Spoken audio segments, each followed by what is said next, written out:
Welcome to solverfy. Hello everyone, today we're doing chapter 19, problem 40, and this problem gives us 5 different pKa values and 5 structures and asks them to match the following structure with the appropriate pKa values. So we see that we have all acidic pKa values and we have all carboxylic acids. So how do we know which one is going to be the most and least acidic? Well, remember, just like in past examples, the stronger acid, the more stable the conjugate base is going to be.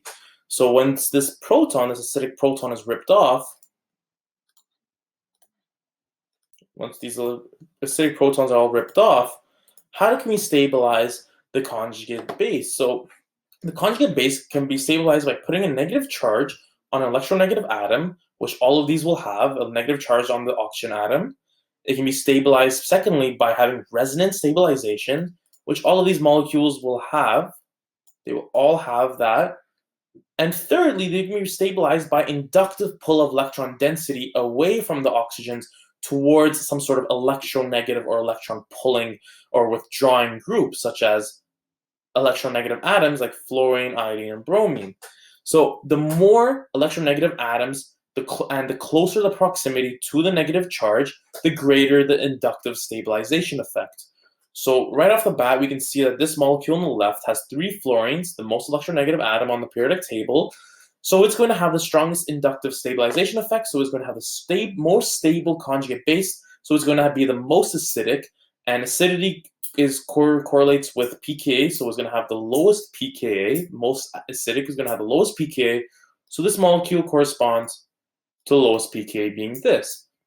Now, what about the second lowest pKa? Well, that's going to be the second most stable. That's going to be the one with 2 fluorines inductively stabilizing. Going to be this one. And the third one is going to be the one with only 1 fluorine inductively stabilizing, being this one. Now we're left with these two here. So we know that the most electronegative atom is fluorine. So that's why we knew that it was going to be those were going to be the 3 most acidic compounds. But now what about iodine and bromine? So they're both electronegative, but which one is more? So we know that bromine is more electronegative than iodine. So bromine is going to be, this one with the bromine is going to have a stronger inductive stabilization effect of its conjugate base. Therefore, it's going to be more acidic than the one with the iodine, which is going to be now the least acidic one.